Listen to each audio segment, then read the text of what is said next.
First week on the job as a fire lookout, I was warned about two things: lightning strikes and false alarms.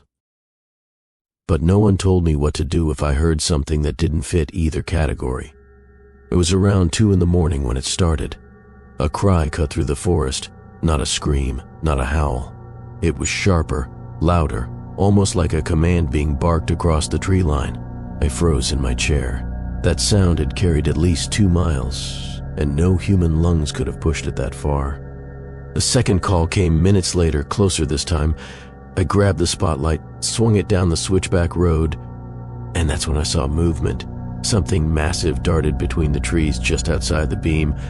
I only caught fragments. A silhouette broader than the trail, arms too long, dragging like dead branches. Dispatch told me to log the sounds and stay put.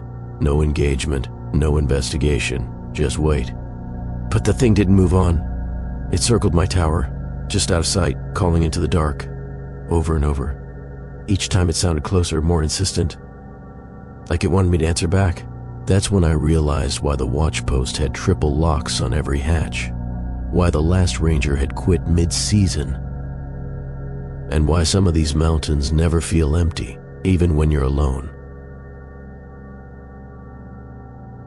When you've worked long enough as a game warden, you learn to read the ground like a book. Tracks tell you everything: what came through, how fast it was moving, if it was scared, or if it was hunting. That evening in late October, I came across a trail of prints that made no sense. They looked like deer tracks at first, but wider, deeper, like something heavy had pressed them into the soil.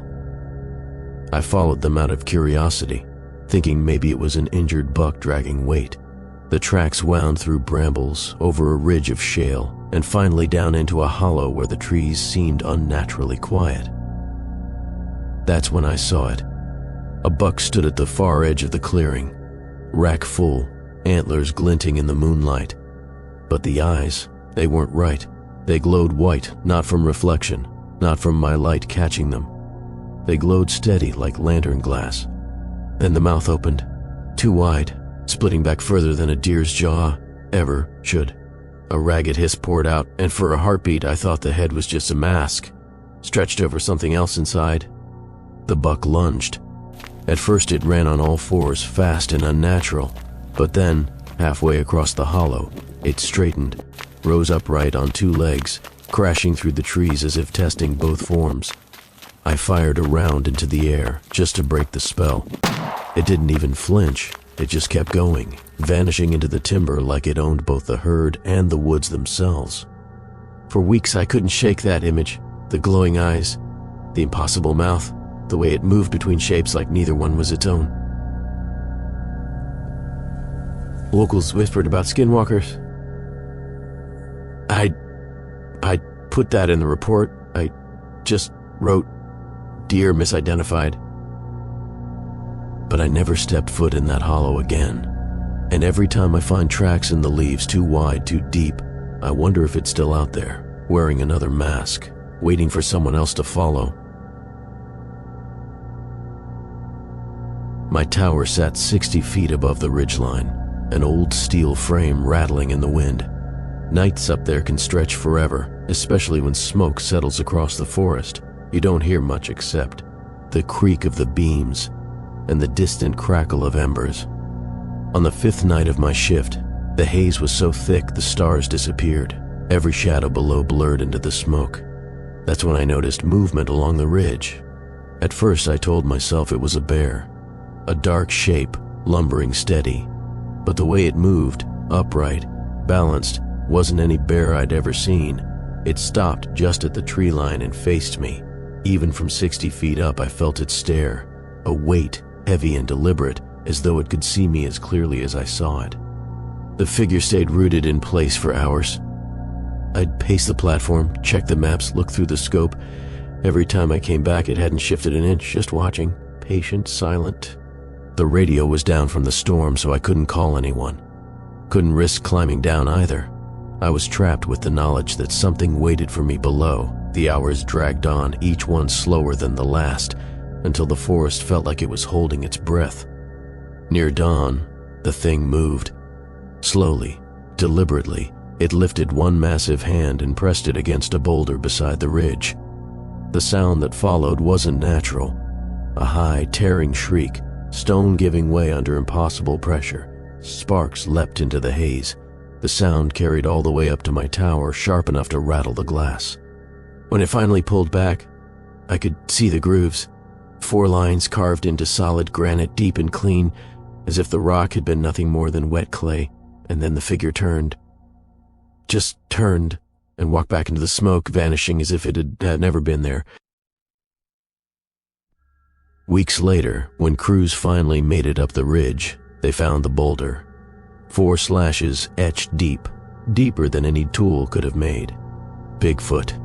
That's what the rookies whispered, but I never called it that. Naming it would have made it real, and whatever had stood in that haze, it didn't need any more power than it already had.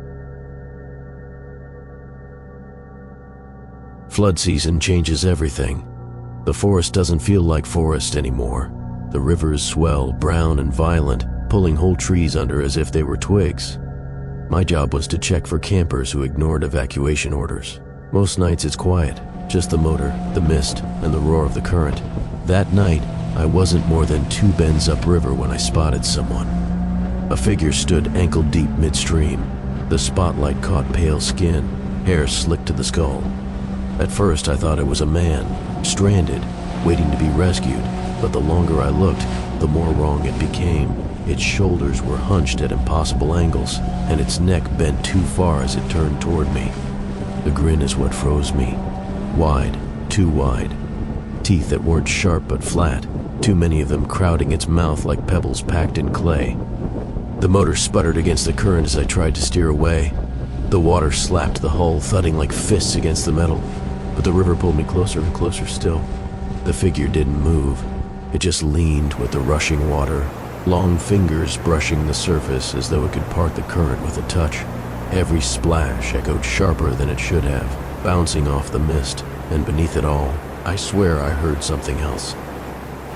Voices, not words, just the sound of breath bubbling through water, drowning sounds, pleading, gasping, dozens of them overlapping, as if the river itself were filled with lungs. Each time the boat rocked, I swore the voices surged louder, calling me to step over the side and join them. I squeezed the throttle, the engine screaming against the flood. Spray hit my face, and for a second my vision blurred. When I blinked, the figure was gone. Just mist, just river. The voices faded with the roar of the motor until all I could hear was my own breath tearing in and out. When I finally reached the launch point, my boots were soaked through. I never left the boat, I never left my seat, but water pooled around my ankles, ice cold. I logged the patrol as clear. No campers, nothing unusual. But I've never worked that river again, because sometimes I can still hear it in my dreams. The sound of the flood gasping for me to come back. There's an old service road that winds into the backcountry, overgrown and mostly forgotten. Officially, it's closed off. Unstable ground, no logging access, dangerous after dark. Unofficially, rangers avoid it because of the lanterns. I didn't believe the stories until I saw them myself. We were behind schedule clearing brush that summer. My crew was packing up as dusk settled in, the forest going heavy and still. That's when the first light appeared. A soft orange glow hovering just beyond the tree line, the way an oil lantern would burn if someone cupped it in their hand. Then another appeared further down the trail. And another. One by one, they formed a line, bobbing gently, each at the exact same height. My crew muttered excuses, loaded tools, and climbed into the trucks without waiting for me. They didn't even look back. It was like they already knew what came next. I stayed, stubborn, staring down that trail while the lanterns floated deeper into the woods. I told myself it was campers, a prank, maybe even marsh gas playing tricks, but the glow was steady, too steady. And the air, it reeked of iron, sharp, bitter, like blood on rusted nails. I should have left, but the lights were hypnotic, drawing me forward step by step until I realized I'd left the safety of the clearing. That's when I saw the figures holding them. Tall, too tall, shoulders brushing branches that hung 10 feet above the path, their heads bent low, as if their necks couldn't quite support the weight. The lanterns weren't lanterns at all. The light burned from inside their chests, ribs split wide like cages, fire flickering where their hearts should have been. They moved in unison, one step, then another. The glow swayed with them. I stumbled back and every shadow seemed to lurch closer with emotion. I turned and ran. Branches whipped my face, roots caught my boots, but behind me I could hear them. The hiss of their breath, the scrape of their feet dragging just above the earth. And worst of all, the faint rattle of glass, as if their chests held not fire but lanterns filled with liquid, sloshing with every step. The trail twisted and the lights twisted with it. Every time I thought I was breaking free, another glow appeared just ahead. They weren't chasing me, they were hurting me. I didn't stop until the last lantern vanished at the tree line, leaving me gasping under the floodlights of the service trucks. My crew pretended not to see me stumble out. They just kept their eyes down, started the engines, and drove. Not one of them asked what happened. I never filed a report. What would I write? Tall figures with fire in their ribs? Lanterns leading me off the trail? No. I let the paperwork bury it. But the forest doesn't forget. Some nights, even miles away, I'll see a soft orange glow bobbing at the edge of camp, and I know if I ever follow again, I won't come back.